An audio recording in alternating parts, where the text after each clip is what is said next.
And call this meeting to order. I'd like to welcome all the people that are in the audience tonight. And let's please stand and say the Pledge of Allegiance.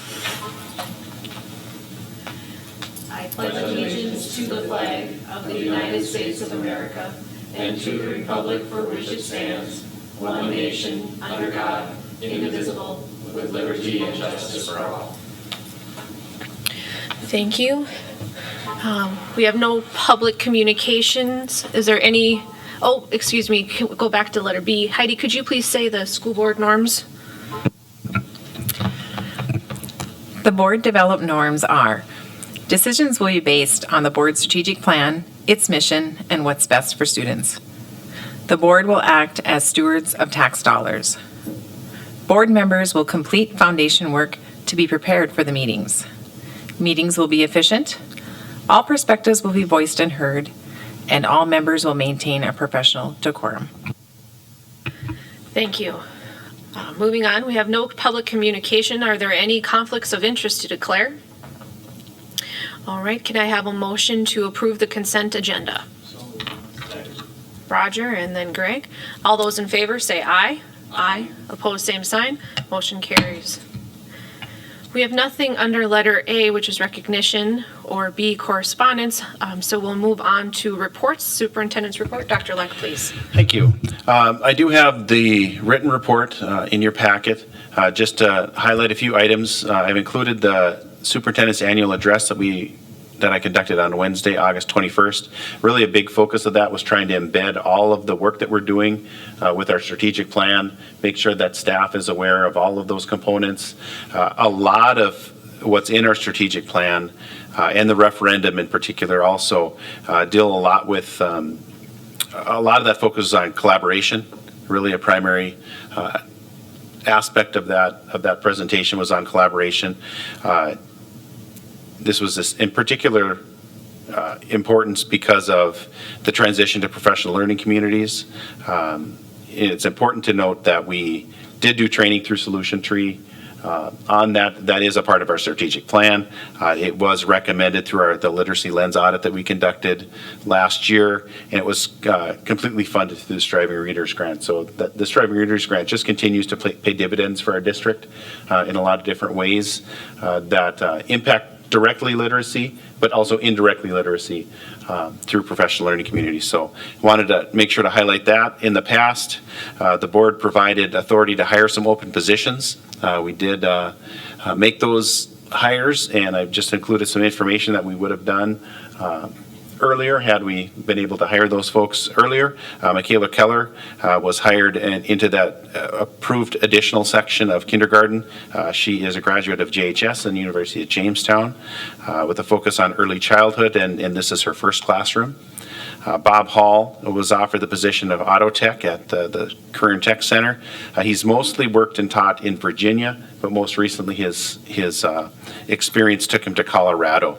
And so he's had a kind of a wide range of different experiences in auto tech, like many of the auto tech teachers that we've had, ranging from alternative programs to institutions of higher education. And then lastly, Michael Hiltner will be coming to us. He's coming from the Ann Carlson Center. Later on in the agenda, I'll be requesting that you approve an MOU similar to what we did with Jason Carroll. He does have to get some an alternative pathway to licensure, again, similar to other special education teachers that we've hired. It's just the process of getting him certified. And his contract, just to note, is prorated because he's starting, and it says here October 1st. Actually, that's going to be mid-September now. So that has moved up a little bit. Later on in the agenda, also, you'll be asked to approve the compliance reports. I just included just a little bit of the process, what that looks like. Each of the building principals are required to go through a list of different assurances as part of the accreditation process, and they're asked to verify all the teachers are licensed, we have an appropriate curriculum, safety and school improvement requirements have been met. They do that at the individual building level and submit. Once that's done, then as a board, you can approve the district. So that's all been done and ready to go, and that has to happen by October 1st. there are a number of different extended contracts, pretty typical for this time of year for us. I just wanted to make a few notes other than the kind of the standard ones with German and FACS, which we have been doing recently. We are returning with that additional kindergarten section to a very small extended contract for Pam Schmiedeberg for elementary PE. That's necessary based on the number of classes that they're teaching. There's been a formula that was developed to determine what a full FTE PE teacher is, and Pam in this situation qualifies for a very small extended contract to address that. It might be a little bit confusing what we did with the extended contract for Dorothy White, and I just wanted to kind of walk through that. Because of continuing contract, she has an extended contract for 10 days.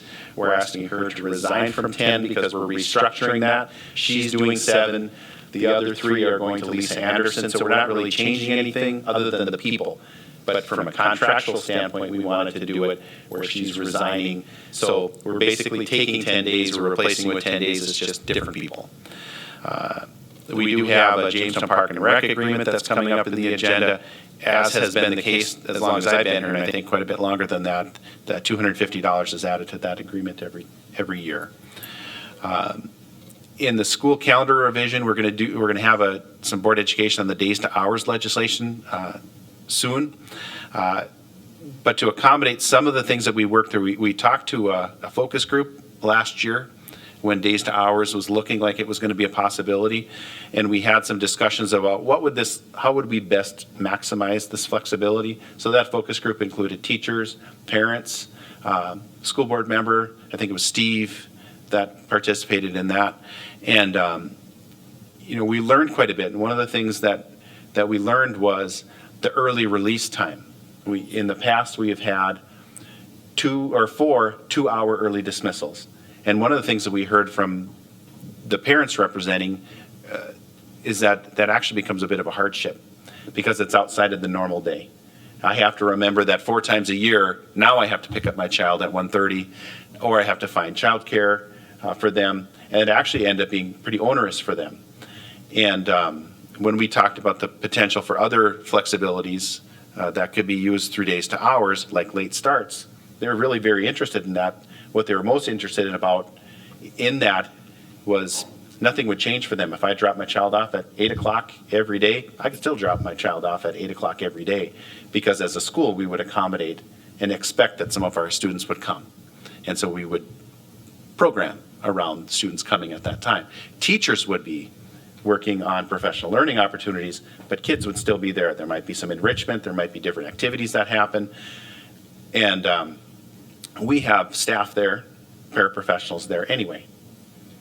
And so we might have an opportunity, or the plan would be to have an opportunity to use that time to support, might be longer, maybe a longer breakfast time, encourage more kids to eat breakfast, might be different activities, physical activities. So a lot of different options of what we could do, and that was a positive with the parents that were in that focus group. Really the major benefit, though, comes from the opportunity to collaborate. One of the times the biggest barrier to any kind of change is often the resource of time. And one of the things we've heard from teachers for many, many years, and not just in Jamestown, but in our profession, I don't have enough time to plan and collaborate. It's very powerful professional learning to work together with somebody else, but I don't have that time embedded into my day. And late starts would do that. An hour every week to sit down around the 4 corollary questions of the PLC. What do we expect students to know? How do we know if they know it? What do we do if they don't know it? And what do we do if they already know it? So focusing around those 4 corollary questions would be the framework of the PLC. 1 hour a week, they would be able to do that. Really powerful opportunities to collaborate. So to accommodate that, we talked about different types of calendars, how our calendar might need to be changed. I did include just a copy of a calendar that will come up in the near future for the board to approve, because that still is, you have approved a calendar, so any revision would need to be approved by you also. So I'll bring that forward at the next meeting, but I wanted to give you a chance to look it over. Really, it's virtually unchanged in terms of when school starts, when school would end.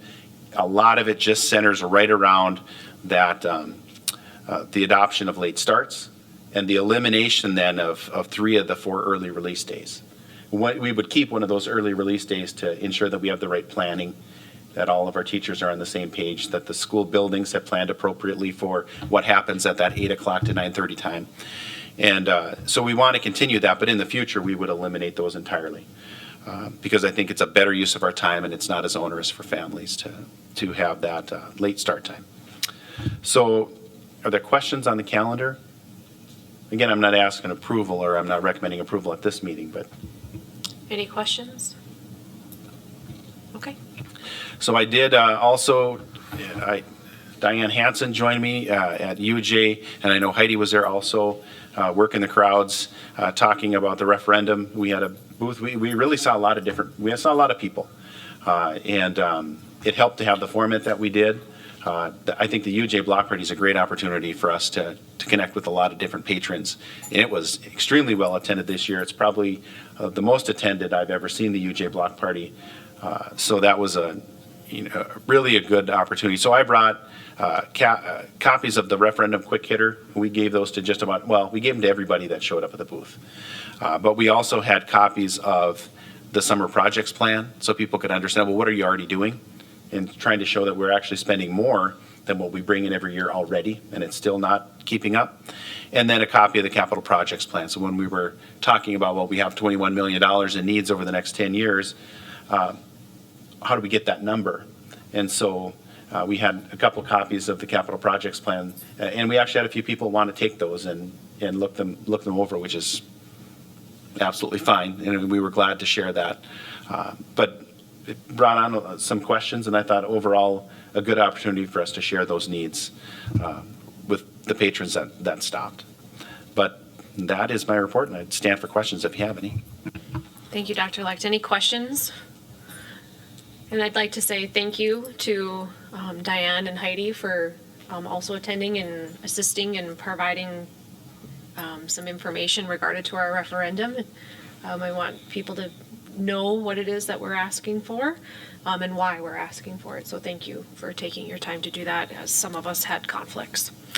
So let's go ahead and move on then to letter D, board education. If you could go ahead and a little bit deeper dive into that school calendar transition to hours. Thank you. So I have board education memo number 47, which deals in, as Jennifer said, a deeper dive into the days to hours legislation. So what we know is that this bill started as 1346, was eventually approved through a separate bill, Senate Bill 2265. But really what it did is it changed the definition of a day. We were in the past required to have 175 student contact days. And Century Code also defined that a day meant 5.5 hours for elementary and middle school students and 6 hours for high school students. That's what the law said. And the intention of the bill was simply to change that, take 175 days times 5.5 hours for elementary students, and 175 times 6 for our high school students. There were some unintended consequences of that, and I outlined that in the memo too. In the past, middle school was defined with elementary students, and now it is defined as a high school along with high school students. So in actuality, 5.5 to 6 hours. The law changed it really wasn't intended to happen the way that it did, but it moved that from 5.5 to 6 hours. So in the past, we had more middle school time than we needed to have, just like we do in all of our levels in terms of what's required time. And because of that change, that unintended consequence, our hours actually increased from what used to be 962 and a half to 1,050 hours for our middle school students, and that resulted in some schedule change. We added 10 minutes to the end of the day, 10 minutes to the beginning of the day in the middle school, and I think when it's all said and done, that's going to be a benefit, and I think we're already starting to see the benefit, and I want to talk about that in just a little bit, but that was a change. So even though our 6th grade students technically have to only have to go to school 962 and a half hours, our 7th and 8th graders who operate in the same schedule have to go to that 1,050 hours. So just by default, it changed our schedule. But again, unintended consequence, but it is something that we had to deal with. Also because of that, that changed our busing schedules slightly because of the different release time. And because of that, to make it work, our high school had to slightly increase time as well, 10 minutes. But at the end of the day, you're adding a few minutes to periods and a little bit to lunch, and ultimately having additional time in the classroom is a positive thing. But those are the impacts locally. It's really pretty interesting when you look at, the application of how this really, the days to hours does change what we do. And there's some really pretty significant benefits to the change. In the past, even though we went to school 30 minutes a day longer than what we were required to do, like I would say probably 75% of districts in the state of North Dakota, we would have access to what the state called a grace day. And so what a grace day meant is if you go to school 30 minutes longer, and it had to be 30 minutes, it couldn't be 25 minutes longer, you weren't eligible, it had to be 30 minutes longer, then you had access to 6 hours of a grace day. And so what that meant was we could use that grace day to make up emergency or school weather-related closures. So we could have 3 2-hour late starts, but then we made up that was our grace day. So once we exhausted the grace day, now you have to take storm day. Even though we had 87 and a half hours more than what we were supposed to or required to educate, we couldn't use them until after the fact. And then you could only use 6 hours. So it's kind of an antiquated way to look at that, the time that we're educating, and days to hour shifts that. Now, as a school, we have access to 87 and a half hours more because we educate more. So we have access to use that. So if we had 2 storm days, we don't have to take our storm days. We absorb them into the time that we're already educating because we're already 87 and a half hours more. So we don't have to take that storm day. They're still listed in our schedule, but the chances that we're going to take those late starts are really pretty low because we would have to have quite a few weather-related issues before we had to do that. The other time, probably the most impactful, I would say, is the opportunity to leverage that time, leverage our existing schedule and time to provide professional learning opportunities for staff. In the past, like I said, that was really available 4 times a year, 2-hour early dismissals, and the opportunities to really make a meaningful impact is pretty limited.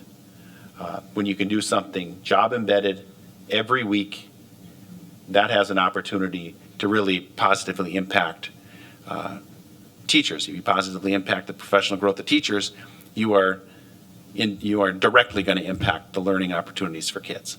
And so really it's about quality of instruction and quality of time versus the quantity, how many hours you get. It's much more about providing a better opportunity for kids. And lastly, I think that one of the things that doesn't get talked about a lot is every one of these opportunities, the late starts, we already had opportunities to do that. We just had to go through a state process. One of the components that the state looked at if they approved a waiver or not was, do you have additional time beyond what is required by the state? So if you did, you were much more likely to get that waiver approved. You're really just streamlining the process. You're eliminating the Department of Public Instruction from approving it because you have that time already. And so I think it just streamlines the process. So I did an analysis about calendars in other states. And the 2 things that I think are pretty interesting that I found. One, about a third of the states have some connection to hours. They're already either using hours as the determinant of education standards in terms of time, or they're allowing districts to use days or hours, whichever they feel they want to use. So a lot of states are already doing that.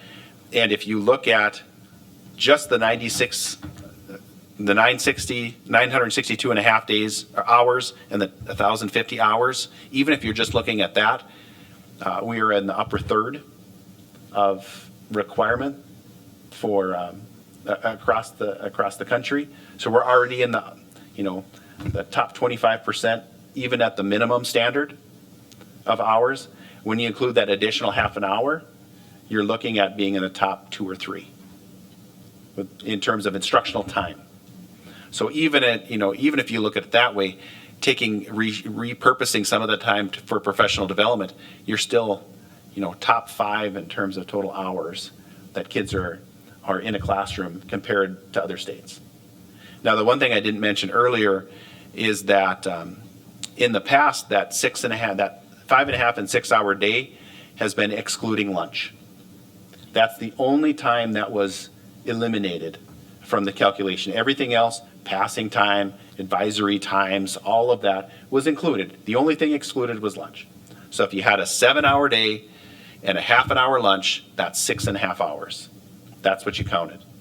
So with the law change, the Department of Public Instruction has been considering expanding that definition of time to not only include lunch or exclude lunch, but potentially exclude passing time, potentially exclude advisory time. So if that were to happen, we would actually have to add time, even beyond what we've already added, just to make up. You're talking at half an hour for passing time at the high school. If you have to make that up, you have virtually no flexibility at all. If advisory time or 0 period time doesn't count, that's more time that you'd have to make up. I don't envision a lot of that happening. I think there's already been a lot of pushback from legislators who intended to mean exactly the definition that existed in the past, which was excluding lunchtime only. That was the legislative intent. So I think you're seeing pushback there. I think you're seeing pushback too from school superintendents and other administrators that define it a certain way. We see things a little bit differently. And if you look at other schools that have flexible schedules, the flex mod schedule like Legacy has, how do you determine time in that schedule? And so I think there's a lot of things that they're gonna find that make that a little bit harder to do than maybe what's intended. But we're already been asked to include that on our calendar.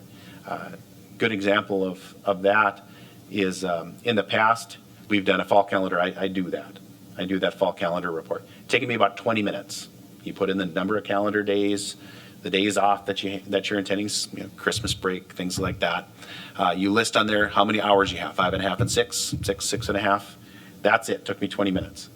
Now we're required to do it by building and list every day off, everything for every building, count every minute of advisory time, every minute of 0 period time, recess, everything listed in one. So that went from taking me 20 minutes to taking me probably 10 hours in a report, because we have to list every one of those late starts individually on every calendar. So if you have 32 late starts, 7 calendars, you do it 230 times. That's kind of death by data entry. So that's been something, and I just see where that's going. That's going to where we're tracking that time and potentially using that to define the date differently. So potentially problematic, but I'll keep you updated on that. But I'd stand for questions if you have any on probably a little more information than you needed to know on school calendars. But Any questions or comments? Diane? I think it'd be worthwhile, since we have a viewing audience, our constituents tonight, if you could just tell us what time our elementary schools start and end, our middle school and our high school. And it would help me too.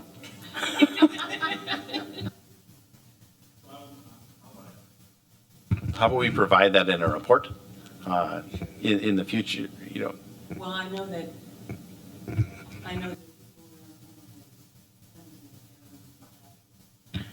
Like to know when our middle school and high school particularly are letting out, which I believe is now 3:20, correct? Okay. Just wanted to make sure they understood that. Yeah, so really the increments are there's no change at all in the elementary school. They met their time requirements. Zero. There's absolutely no change for K to 5. Add 10 minutes in the morning, 10 minutes in the afternoon. The middle school, 10 minutes in the afternoon at the high school. Those are the only changes that we're seeing. Inside that time, the periods have changed. So. Any other questions or comments? I will say I have a middle schooler that didn't love the idea of 20 minutes being added to their day, but as a parent, I've appreciated because I hear now she has time to go to the library because there's some ability for them to, touch base with their homeroom teacher at the end of the day, and if they've finished with their work or what have you, there's time to move about the building with structure, to go find another teacher that they need help with on some homework, or to get, in her case, she was off to the library to get a new book for the long weekend. So as a parent, I was pleased. So, and I'm glad you brought that up because I glossed over something I wanted to come back to, and that is at the middle school, which saw the most amount of time, there's some really pretty significant benefits, and one of those is J time. J time is an advisory time where, and this is what President Schmidt was referencing, where all students are, or all teachers are available at the same time. So if I have a math question, I can go in J time to my math teacher and get an answer to that question. If I am in fine arts, and in the past I didn't have access to a lot of study hall time because I am taking additional class, well, now you have J time. Everybody has J time. For those students that are really pushing that, wanting to get the academic side, but also the fine arts side, now they have that time, that study hall time available to them also. Another direct benefit of adding time into the schedule was now orchestra and band is available every day instead of just some days during the week. So it wasn't always available each day, and now it is because of that schedule time. Even from the students that I've talked to, agree that maybe adding time wasn't the best, but I think J time has been received really pretty well by staff and students as seeing a pretty significant benefit. And Diane, as a parent that drops off at the middle school, specific to the middle school, it's 8:20 that they begin, and then 3:20 is when they end. So it just ended it a little bit later and started a little bit earlier. So, but I know around the middle school, starting from 7 o'clock in the morning until that 8:20 start time, it's busy with drop-offs because there's extracurriculars happening. So I can speak to that anyway. All right. Well, thank you, Dr. Lex. So let's go ahead and move on then. We have nothing under old business, so we'll move on to new business. Nothing under activities, but with building and grounds, could we get an update on the board referendum, Dr. Lex? So I included a little bit of that. We have some media events coming up with the radio. Let's talk about it, and Wayne Byers show. We talked about UJ already. The other thing that's coming is we have a series of social media posts that we're going to put out, just outlining. So there's 9 in total. One is going to address just an overview of the capital projects plan. We're trying to make these bite-sized, right? Just enough for social media that you can get the gist. So the first one deals with capital projects. The next 7 deal with individual buildings. All of the elementary schools, the middle school, and then the high school campus. We're including JVCTC, Jamestown North, Jamestown High School, all in one. And then the cost impact, what's the taxpayer impact? That would be the 9th post. And so between today and the Monday before the election, we'll have those series of 9 out on social media. So just give people a snapshot in those buildings or in those topic areas. For example, at Gusner, it would say beyond roofing needs, which would have a specific dollar amount, major projects in the capital projects plan include boiler replacement and window replacements, and at this cost. This is that's been costed out. People want to know. That's one of the things that we've heard a lot from people is, well, I want to know what impacts it would have in my school, where my child goes to school, or where in the area in which we live. And so we wanted to take that big capital project plan, which is a pretty unwieldy document, and try to, help people understand how it impacts their school. So there's $2.1 million in facility needs in that building. The major projects that we have are these 2 or 3, and these are the roofing costs, the costs we have for roofing.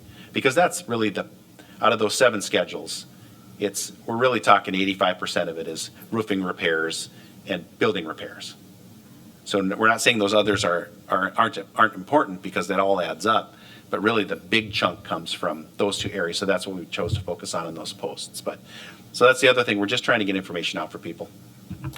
Thank you. Any questions or comments? Roger? Oh, there we go.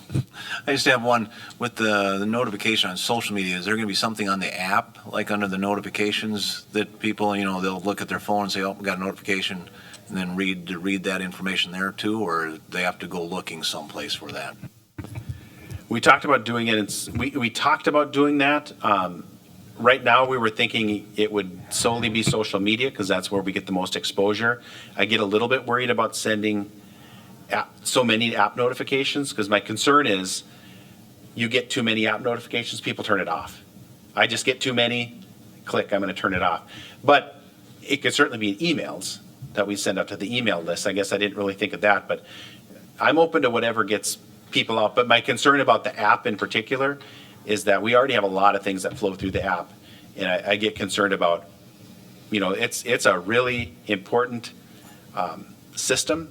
And if people turn off those notifications, we're not gonna get the value of having that. But yeah, maybe there's some other areas that we need to look at too. But, you know, like I said, the next couple of weeks, we'll try to get it out as best we can. Thank you. Anyone else? Moving on, we have nothing under curriculum and assessment instructions, number 4. Can I have approval for the hockey rental agreement with Jamestown Park and Rec in the amount of $28,750 for the 2019-2020 school year? And as mentioned in the superintendent's report, that is, as has been in the past, a $250 increase from previous year. I have Heidi and Bob. Any further discussion? All those in favor say aye. Aye. Opposed, same sign. Motion carries. Moving on to personnel, can I have an approval for the extended contract for the school year for Cody Mickelson for 2 additional semesters of German at a salary of $8,331.17, with salary to be adjusted upon completion of negotiations? Roger? Second by Greg. All those any discussion? All those in favor say aye. Aye. Opposed, same sign. Motion carries. Can I have approval of the extended school year contract for Claudia Wolf for 2 additional semesters of FACS at a salary of $11,336.79, salary to be adjusted upon completion of negotiations? Motion by Melissa, second by Roger. Any discussion? All those in favor say aye. Aye. Opposed, same sign. Motion carries. Approval of an extended contract year for Pam Schmiederberg for 1 additional PE course for kindergarten at the salary of $1,119.97, salary to be adjusted upon completion of negotiations. Moved by Greg, second by Roger. Any discussion? All those in favor say aye. Aye. Opposed, same sign. Motion carries. Approval for the memorandum of understanding for the Lincoln special education teacher. Motion by Roger, second by Heidi. Any discussion? All those in favor say aye. Aye. Opposed, same sign. Motion carries. Approval of the resignation of the 10-day extended contract counseling for Dorothy White for the 2019-2020 school year. And can I do all 3 together? And the subsequent of the 7 additional counseling for Dorothy White for this school year, and then the 3 additional days for the 504 coordination with Lisa Anderson for this school year. Motion by Roger, second by Bob. Any discussion? All those in favor say aye. Aye. Opposed, same sign. Motion carries. And then can I have an approval for the extended days of July 19th, 2019 through August 16th of 2019 for Brandy Euland for the Striving Readers Grant Coordination? Motion by Melissa, second by Bob. Discussion, Dr. Leck? I just wanted to share that in the past you approved Brandy Euland in the last fiscal year. We did have other activities, things that needed to happen between July 1st and the time where Mrs. Meisner started on her regular contract. So this just kind of bridged the gap between those two, and it's all funded through Striving Readers also. So just wanted to make that, you know, if people had that question, I thought Mrs. Meisner was doing that. She hadn't started on her contract yet. Thank you. Any other questions or comments? All those in favor say aye. Aye. Opposed, same sign. Motion carries.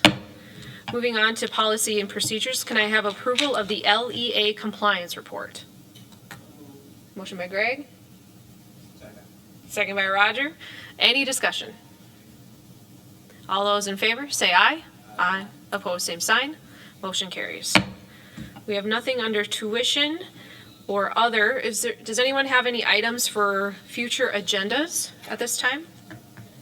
Please feel free to email Dr. Leck or myself if something comes up. Then we do have meeting, Heidi? Maybe in a month or so, we get an update on how the change of busing pickup and drop off is going at the high school and our transportation changes that we've made. Thank you, Heidi. So our meetings to be scheduled, we have a health insurance committee meeting on Monday, September 9th at 3:30 in the district conference room. Our next school board meeting is on Monday, September 16th at 5:15 here in the Thompson Community Room. And with that will also be a budget hearing on September 16th at 6 p.m. here in the Thompson Community Room. We have a JEA negotiations meeting September 17th at 5 p.m. here in the Thompson Room. And then we have the school board election on Tuesday, September 24th, 2019, and that will happen in this room from 7 a.m. to 7 p.m. And then we have the school board canvassing meeting on September 30th at 5:15. And we also have a administrator negotiation meeting tomorrow at 4:30 in the conference room. And also, Amy has asked me to have you start thinking about the school board convention in NDSBA. It is going to be held October 24th. It'll begin at 3 o'clock in the afternoon, and then also October 25th, and that'll go all day, 7 to 4:30. If you could please let Amy know if you plan on attending by October 1st, so we can get the early discount to save a few dollars there. Okay. Don't forget to do your superintendent evaluations. This month is sections 3 and 5. If you forgot last month, make sure you go back and do those. Also, please do the meeting, rate the meeting as well. There we go. Yeah. Roger. I, Roger Howell, believe that discussion with our negotiators in developing a strategy relative to the school board's position in this matter in open session would have an adverse fiscal effect on the negotiations position of the board. Therefore, I move that the board enter into executive session, that the following members and negotiators are identified as being present: school board member Greg Allen, Melissa Gleason, Diane Hanson, Roger Hout, Heidi Larson, Jennifer Schmidt, Robert Toso, Superintendent Rob Leck, and Business Manager Sally Ost. That the date and time are 5:53 on 9/3. That the only topic will be considered in executive session, negotiation strategies. That the legal authority for the executive session is Section 44-04-19-1 of the North Dakota Century Code, and the executive session be recorded. Second by Greg. All those in favor say aye. Aye. Opposed, same sign. Motion carries. So we are going to enter into executive session, and we will return from that when we are finished to close out this meeting. Thank you.